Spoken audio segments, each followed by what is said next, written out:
Yesterday, Clemson fired Brandon Streeter as their offensive coordinator and made a Godzilla-sized splash by hiring his replacement, Garrett Riley, formerly of TCU, who was just in the national championship game. Now, while Clemson hasn't won less than 10 games since 2010 and made the playoff as recently as 2020, the last couple of years have felt somewhat stale, especially offensively. Now, missing on DJU was a big factor in that, but there seems to be a little bit more. Now, while Clemson still has a dominant defense, the skill positions around the quarterback haven't had the flash that they normally do. The typical home run hitters like Travis Etienne, T. Higgins, Justin Ross, and Ray McCloud don't really seem to be there right now. To be honest, the offense was getting stale and the vibe was getting worse. Now, by hiring an innovative mind that speedsters and go-getters on offense would love to play for, well, that's the perfect remedy. Now, we all know the Riley name is synonymous with scoring points like the Crane name is at sorority houses. And they attack every layer of the field. There's a talented young quarterback, Cade Klubnik, to mold, and we know this system will give him every opportunity to use not only his arm, but his legs as well. Now, Riley's ability to spread defenses out while still maintaining somewhat of a physical run threat causes defensive coordinators to show their hand earlier and more often. Now, believe it or not, many teams actually stay in base most of the time, so at least they feel protected over the top and underneath somewhat, which makes them sitting ducks. You got them right where you want them.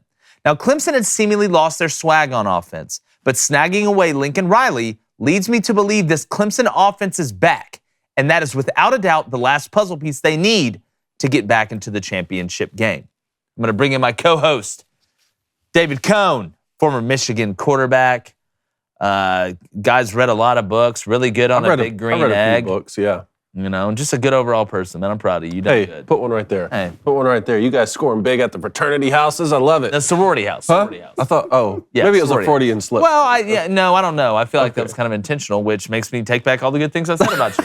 And my brother, who I will not use his government name because on Flaming Dragon Fridays, I have to refer to him as Flaming Dragon. 3.5. I am going to do this. Together we can, all right? 3.5. I am not going to call you by your govy. Is there extra bad punishment since it's Friday the 13th? No, please don't do that If he says your name more than three and a Yeah. half times? I'm going to physically strangle him after the show. Yeah. Well, good. Well, we can get that paintball gun, and we'll go ahead and fourth kind blame. That's the only way we're going to get it is if you and I get it. That's exactly right. Apparently, the paintball gun. You better have a lot of paintballs. Like finding the snuffleupagus. A lot of paintballs. Yeah, I got this. It's basically, I've got to go to a black arms dealer to get a paintball gun. That or Davies. Look, that's great. That or Davies. I don't know the difference, to be honest. Wait, it's funny you say that. Victor Bout's out of I was prison about to now. I know say, exactly. we trade Victor Bout back and we can't even find paintball guns. That's exactly right. All right, Flamin' Dragon. Big weekend this weekend, guys. But before we get into the NFL and all that stuff, this was a humongous hire by Clemson. Wow. Because, again, I will never worry about the Clemson defense with the way that they recruit, and we still see the youth there. I mean, you look what they're doing, putting guys in the league defensively. The offense has taken a step back. And a lot of people just blame missing on DJU because if you look, Clemson really hasn't missed on quarterbacks during this run. And the run has been incredible if you look at Clemson's record since 2010. It would absolutely blow your mind. So you don't miss on Trevor Lawrence, obviously. You don't miss on Deshaun Watson. You can keep going down the list. DJU, you missed a little bit, but Garrett Riley brings such another dimension to this offense, not only from a attractiveness standpoint for very talented high school skill players, but also guys in the transfer portal that realize, hey, Garrett Riley's going to Clemson. We know how he's able to affect quarterbacks, and we've seen that growth there, but also his offense gets you NFL ready. That's one of the things I don't think people give Lincoln Riley enough credit for, is this isn't the air raid offense. This isn't some sort of abstract offense that is working because it's fresh or new. The reason it works is because it has all the elements of a traditional offense with some fringe things, but the balance of where they attack, when they attack, and how they attack, how they can pitch backwards on first down, Tempo. the quarterback run game, switching tempos or alternative tempos, however you want to call it, and then you have a nice vertical game with a vertical concept, with vertical concepts built off a power run game. What does Lincoln Riley do best? In my opinion, it's influence play action. What does that mean? They show you pulls on the counter, and they beat you with the run game. They show you the pull and the power, then they use it, play action, power pass, stuff like that, with the threat of the quarterback run, whether that's fake and power read, and it just does something to the safeties, to the nickel, slot corner, whatever you want to call it, and just the defensive coordinator in general. So if I'm Clemson right now, not only you added him, you added Jeff Scott as well, coming back, the former USF coach. So offensively, Clemson upgraded huge, and I am so excited now to continue to watch this Clemson and South Carolina rivalry elevate, especially after what happened last year with South Carolina going in there and winning, Spencer Rattler coming back. You've got Clemson going to South Carolina this next year, which could be a massive game with massive implications in 2023. Today, our Booster Club bets are sponsored by DraftKings, the greatest sportsbook there's ever been. You need to download the DraftKings Sportsbook app right now and use our code CRAIN, C-R-A-I-N. That's C-R-A-I-N, or C-RAIN, like they used to say when I used to shoot basketball. New customers can bet $5 on the NFL and get $200 in free bets instantly. We got playoffs this weekend, people, only at DraftKings Sportsbook with our code C-R-A-I-N. That's CRAIN.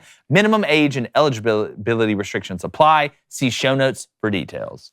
Guys, again, we've sports bet for a long time. There is no better sports book, maybe the greatest book of all time, than DraftKings. Did they really call you C-Rain? Yes. You're just making every If I saw the basket, it's raining. Well, you know what? I would like to take a player prop on DraftKings that you're going to make those shots. I would. That's exactly. That's right. what You might I as well wanna call see. me Pfizer. Blaine, you love DraftKings. Yeah, best sports book, out there. You get player props, anything you want, and as early as you want. I like to get in there early as I can, right in that 12:01, the stroke of midnight. So anything you're going to bet like a king. It's DraftKings. Yep, I love the fast and easy payouts, whether it's by mail, whether it's by check, whether it's by debit card, land, air, or sea, David. It's DraftKings Sportsbook. Use that code CRANE, and you'll get some special offers. To put it forward, Clemson's offense is back. A+ hire. They're by back. Clemson, man. Really, we had this sense that Garrett Riley was going to take a big-time OC job somewhere else.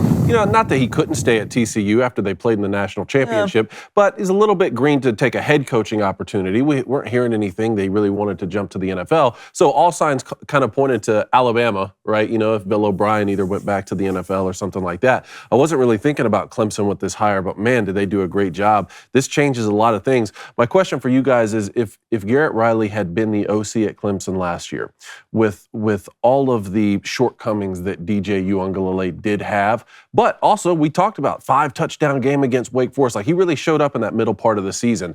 Do you think Garrett Riley could have gotten more out of DJ Uiagalelei to the point where Clemson could have possibly been a playoff team? Well, this is something I was kicking around last night. When I look at that team last year, and it's kind of the point I made in the open, is the skill. When Will Shipley is your, and I think Will Shipley's a good player. I think he's a nice running back. But if he's the best skill player at Clemson, there's a problem with what they've had. Those guys they had on the outside, I know they've had some injuries. They're not beating Alabama on the outside with those guys.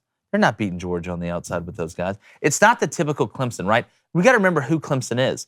Clemson was was David that was able to slay Goliath and then became Goliath.